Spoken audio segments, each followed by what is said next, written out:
Au départ, dans les deux pays, au début des années 90, il y avait un dictateur vieillissant, ami de l'Occident, et en particulier des anciennes puissances coloniales, la Belgique et la France. Mobutu, comme Houphouët-Boigny, apparaissaient également comme des relais régionaux, intervenant ici comme des sages, des médiateurs, ou là comme des bouts de feu. L'Angola, qui est en passe de jouer un rôle de leader en Afrique, ne soutient pas l'idée d'une intervention militaire contre Laurent Gbagbo, et n'a pas oublié comment les armes destinées à Savimbi transitaient par le Zaïre de l'époque, tandis que le leader de l'UNITA était le bienvenu à Abidjan. Il faut regarder de très près l'Angola, parce que c'est un pays qui devient incontournable sur une bonne partie de l'Afrique. C'est un acteur qui est essentiel. Et je me risque un petit peu à un pronostic. Tout ce qui s'est passé depuis 90 sur l'Afrique centrale, l'Afrique des Grands Lacs, le Zaïre, une partie de ce qui s'est passé, c'est la redéfinition des influences, le changement. Il y avait un grand gendarme pour le compte de l'Occident et surtout des Américains qui était Mobutu.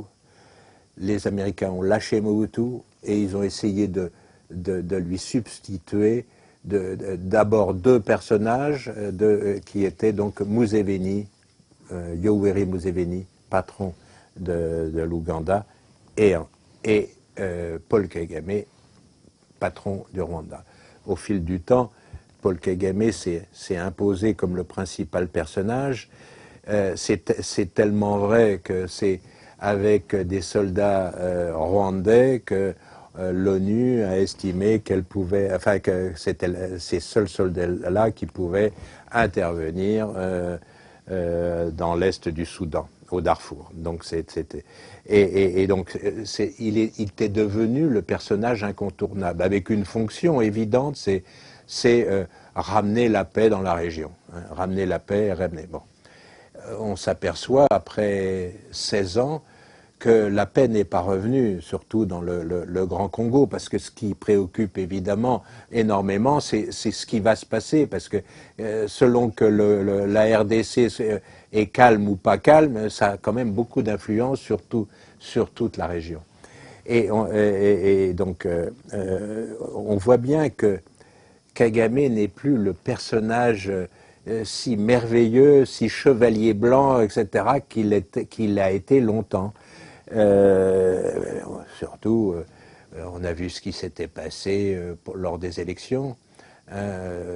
Donc lui qui était le monsieur idéal pose quand même maintenant des problèmes aux Américains.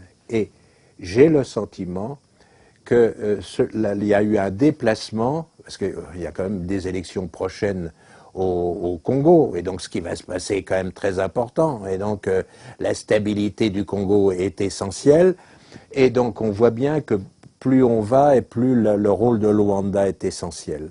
Et donc je pense que l'Angola a un rôle déjà important, mais ce rôle va sans doute devenir de plus en plus important, à la fois pour la stabilité du centre, de l'Afrique des Grands Lacs, mais aussi plus remontant jusqu'à une partie, enfin au moins le golfe de Guinée.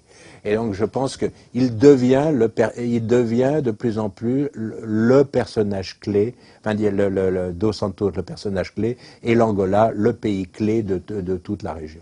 Et donc c'est ce qui est intéressant, que Dos Santos soutienne Laurent Gbagbo, et me semble-t-il quelque chose d'extraordinairement important pour la lecture de ce qui va se passer dans les prochaines semaines et prochaines années.